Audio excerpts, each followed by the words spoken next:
All right, I'm going to turn on my soldering iron, and I run these at 640 degrees Fahrenheit, for those of you playing along at home. It really depends on how long you dwell on the solder joint. So if you are good, you can get in fast and get back out fast, up the temperature. If you are not as good and you take your time, lower the temperature down, let it flow. And it's one of those things that you feel your way out. This part of the circuit board here that is a different shade, see how this is a dark green and this is a light green? The reason why that's light green is because you're seeing a copper, they call it the ground plane, you're seeing a copper ground plane show through the board. So that's a very large piece of copper there. And wherever you see that, it's going to absorb heat. So you may even need more heat than 640. Sometimes I turn it up because that's what I need. All right, back to the owner's manual, assembly manual. Oh, they want us to start by winding the output transformer. All right, I cheated. I decided to go out and get some electrical tape. I have red and black. Red and black. I always get colors mixed up. And I think I'm going to go with red because red is more awesome than black. This is 6 degrees Fahrenheit electrical tape.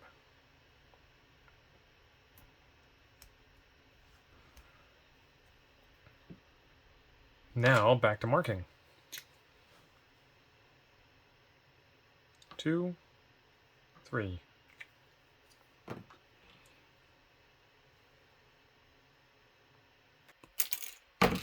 Okay. And that's what 2 turns looks like. And doing the turns, I wiped off my mark. So I'll probably put those on another 3 or 4 times. 1 turn means the wire passes through the central hole of both tubes. So in and out is 1 turn, and then back and back again is 2 turns. So this time here we want to do 3 turns, and they need to start on the other side of the core and go in the opposite direction. So, okay, so in and back is 1 turn.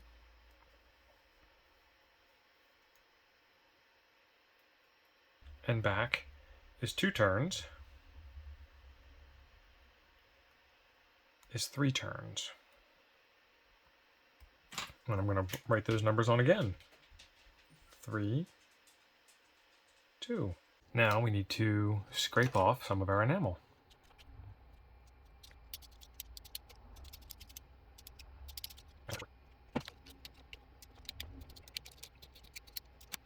I'm going to be writing this all day. Yes, I know there's ways to stop from having to do that, but that's no fun.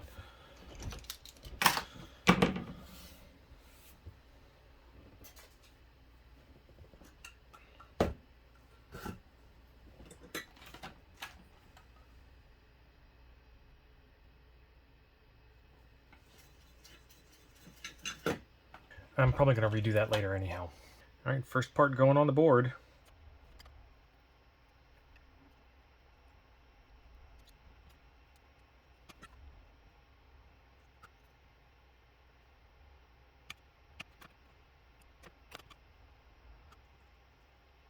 I might have cut those a little short. We'll find out here in a minute, because the next step is to test your work. So back to our multimeter. Let's turn it to continuity mode. And from the top side, let's test black to black and red to red.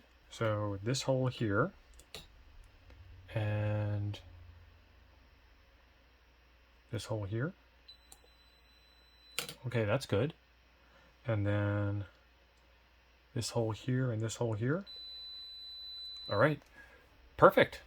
Let's get it done. If Hans is anything like me, he probably puts the harder parts on first to get that stuff out of the way. Speaking of getting things out of the way, I need to get my T6s back. There's 3 of these. There's 1, 2, 3. And I'm going to do this for 20 meters. Measure and cut 34 centimeter of the 0.6 millimeter wire for Inductor L6, which is wound on a T50-6 toroid. I need 14 turns. And he wants 34 millimeters of wire cut. 34 centimeters of wire cut. Millimeters would be kind of huge. This is probably a bit big also. Straighten all those kinks out. Make sure you get all the wire that you paid for. Each time the wire passes through the center of the core is 1 turn.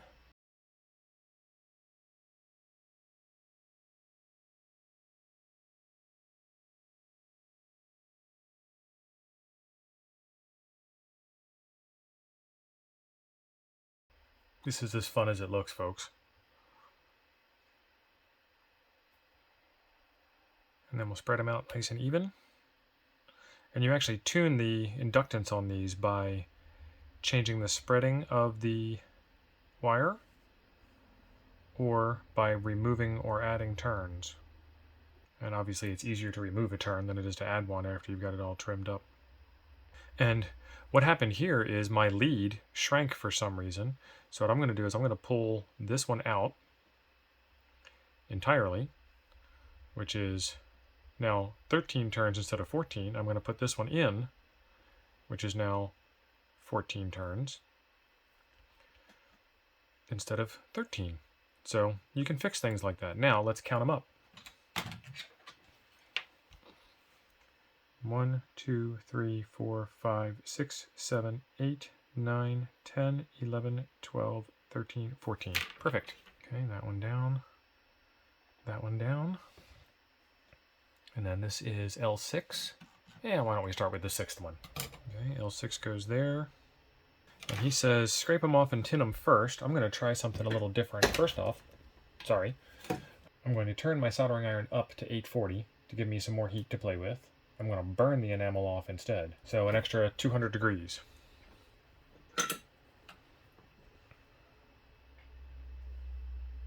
And you can tell you're doing it right because it smells like Band-Aids. Then you'll also be able to see it work. There's the Band-Aids. Okay, and then he doesn't have you do a continuity test here, but I'm going to do one anyway, because that's the kind of guy I am. Back on. Back to continuity mode. And what I'm going to do is I'm going to take one trace farther away and one trace farther away. And so what I'm doing by taking one trace that's farther away, everything goes around this core, and it's a solid piece of wire. So the wire itself should have continuity from end to end, right? Right. And then this connection here runs through this trace to here. And this connection here runs to this trace. So I verified that I'm going all the way through the core, and I'm also connected to the circuit board. And if I didn't do that, if I just touched the end of the wires,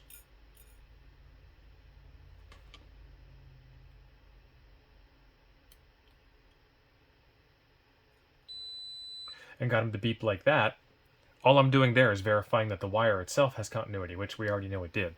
So that wasn't a good test, which is why I tested one spot farther.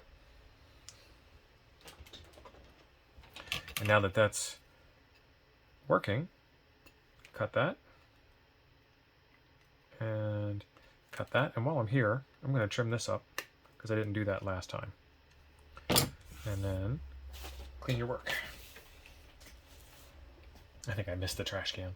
Okay, so now we got to do that 2 more times. I'm going to blaze right through that and come back at the end. 13 turns this time, though, instead of 14. Okay, I only made one little mistake there. So let me show you what I did. Right here on the circuit board, there's supposed to be another via, another hole that goes through the circuit board, like this one or this one or this one or any of these other ones here. And what I did was I accidentally globbed over it when I put the toroid on. It may or may not be a problem. I don't know. It's going to be a problem. There's a capacitor that goes there. So I need to fix it. How do you fix something like that? There's a couple of different ways to do it. First off, let me adjust my soldering iron back down to 640. And while that's going down to 640, I'm going to clean the tip of my soldering iron off so it's nice and clean, and I might be able just to attract it. Nope, that's not going to work. So next up is what they call this stuff. They call this solder wick or solder braid or whatever, and it is some copper that's braided, hence the name solder braid, and it's got some flux on it. This stuff has an expiration date. It goes bad. So if it's not working for you, then get rid of it and get some new stuff.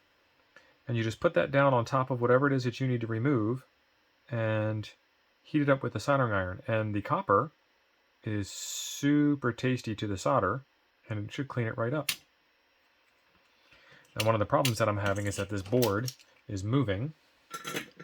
So let's see if we can put an anti-board mover in. Okay, there's one side. Oh, that's tight quarters on this side. I don't know.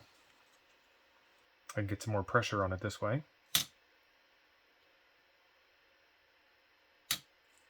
And this might seem a little counterintuitive, but sometimes you can also put in a little bit of extra solder, which will help things flow.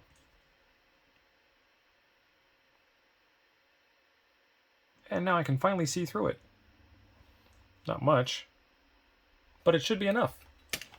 And that's what matters. Okay, now that we've got that mess cleaned up that I made, let's get to testing. Same test as before. This trace goes out to here, and this trace goes to here. Perfect. That one works just fine. This trace goes to here, and this one.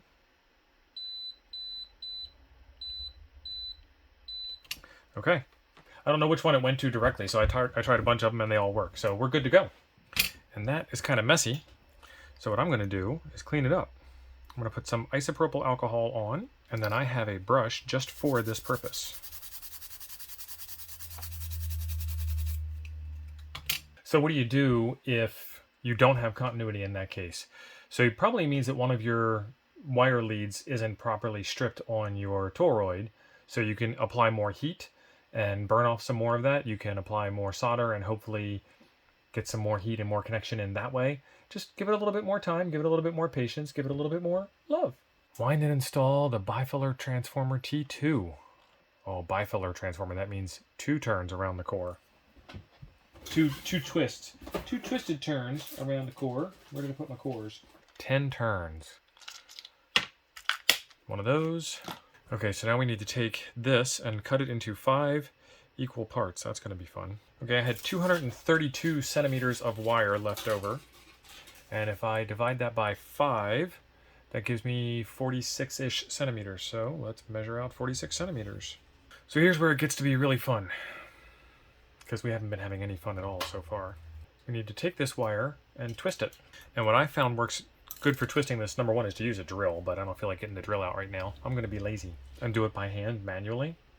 Again, it's the battle of the laziness. Which one's more lazy?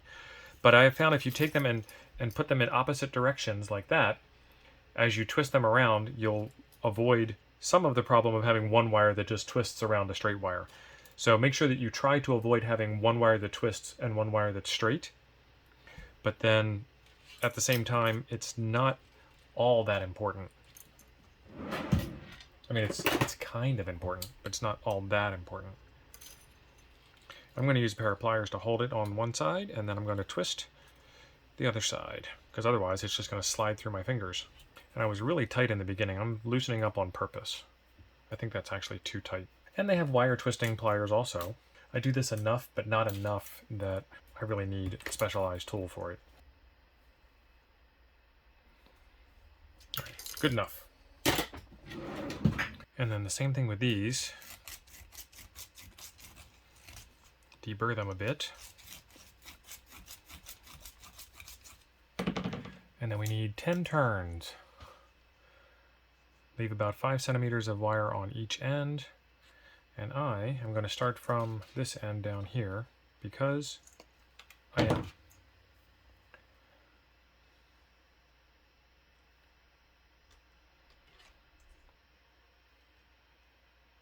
Oh, it gets even better the next time around. We do a trifilar winding. instead of a bifiller winding. We have to figure out which one is which. Okay, figured it out. It's these two here. So black wire coming over the top goes to Q2. The non-black wire goes to Q1. Ah, that's not the way I thought that was going to go.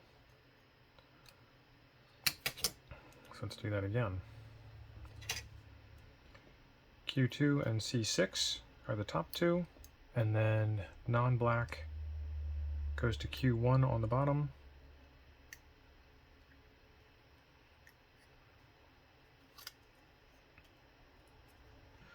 Okay, before we drag that all the way home, I'm going to make sure that I have all the holes and wires lined up properly. So C7 and Q2. Q2 is the black at the top, and C7 is the black at the bottom.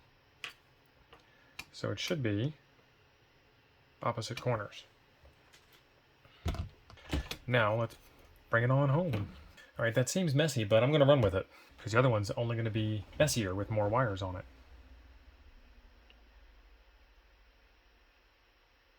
And I'm still at 840 on these because I'm still burning off enamel.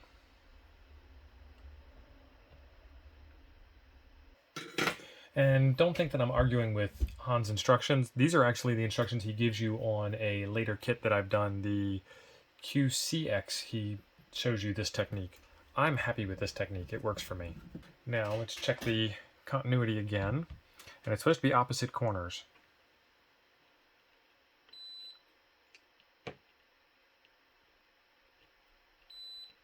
And same thing, I'm going to try and go one step back.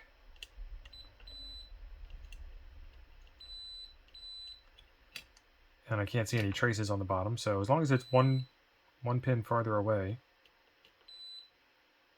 Well, that's not good.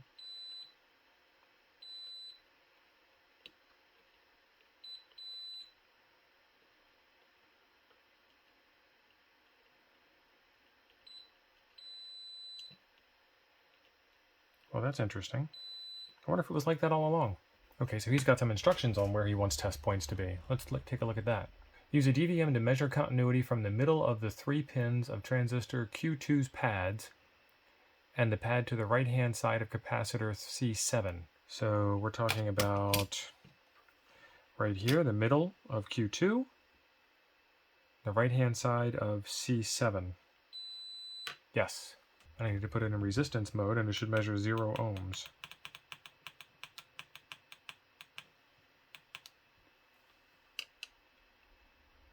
And it measures 0 ohms. Okay.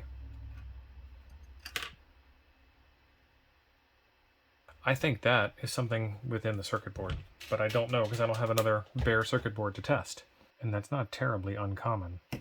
Worst case scenario, I gotta get more magnet wire. Let's keep on moving. All right, trifilar transformer T1. This is going to be so much fun. And there's 3 wires. I'm getting a drill. I'll show you the drill method. Drill acquired. Well, that's not going to work if I pull it out of the chuck now, is it?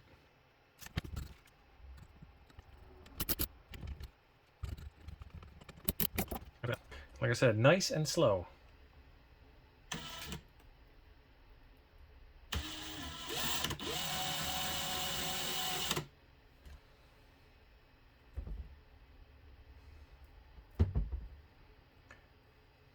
Otherwise, you could really mess yourself up.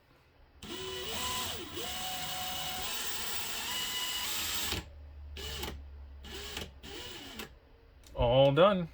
Not bad. Oh, and another 10 turns. I'll be right back, folks. Okay, I went ahead and put these through the board. The last one was a little difficult.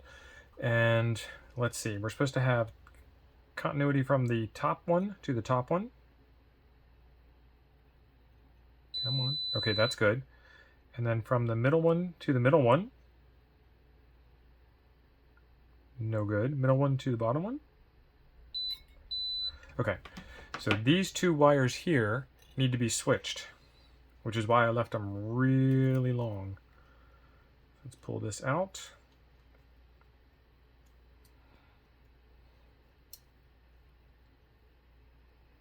And let's pull this one here out.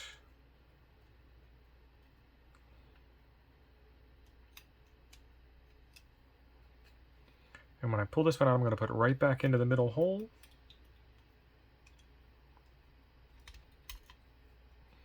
Which leaves this one going into the bottom hole.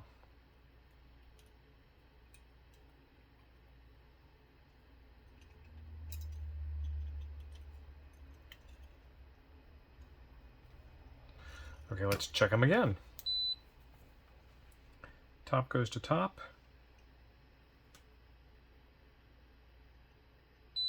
Yep, middle goes to middle.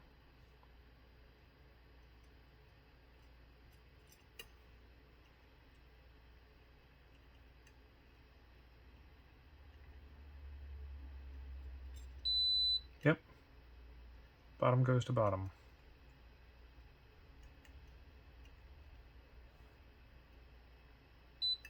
Yep. Okay, now we can finagle this thing all the way down like it's supposed to be. What a mess.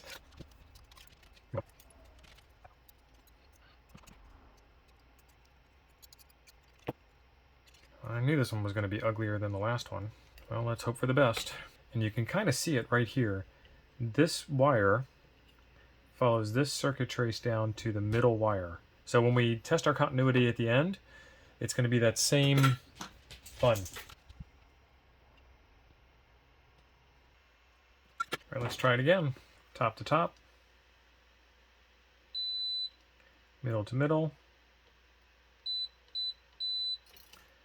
Bottom to bottom. Okay, and then, like I said, top to middle, because you can see that circuit trace go through there. So, but they all look good to me, so we'll keep on keeping on, and we'll troubleshoot if there's a problem. Ooh, he's got some more test points. These are on the top side of the board. Look for R4 at the top of the PCB, which is way up here. Hold the DVM probes to the pads of R4 and check for DC continuity. Hey, it works. If you do not get 0, then you either have installed or blah blah blah. I didn't screw it up. T1 and B2, check for DC continuity between the right hand pin of Q1's 3 right there, 3 pads, and the wiper of trimmer potentiometer R5. R5 has 3 pins, and the wiper pin is the one just to the left of the plus symbol on the PCB screen. Now where is it? R5. Just to the left of the plus symbol? Yep. That works. Between the left of Q2's 3 pads and the same pin on there. Okay, and he says do that step one step at a time as you solder those ones down. I didn't do that because I'm reading this linearly, and that instruction comes after the one before it, in my mind. My problem, not his. I don't like to read instructions before I start. I like to start, work from the top down. So that's totally me. All right, so that's the most difficult parts done. The rest should be all easy. All right, we did it. We got all the toroids on the board. Everything seems to have worked out okay for the most part. We'll revisit that bifiller wound toroid in the future and verify what happened. So lesson learned from this one, take some time to read ahead on the test point steps before you put the toroids on. I didn't do that. I didn't feel like taking it back off to do the test. I can. It's a pain in the butt, so I didn't. Toroids are a little tiny bit tedious. Maybe they're just fantastically zen for you. Get in the moment. Go with the flow. Enjoy it. Check out this video coming up here next for the next part in the series, or something else that might be amazingly awesome for you. We'll see you over there. Thanks for being awesome.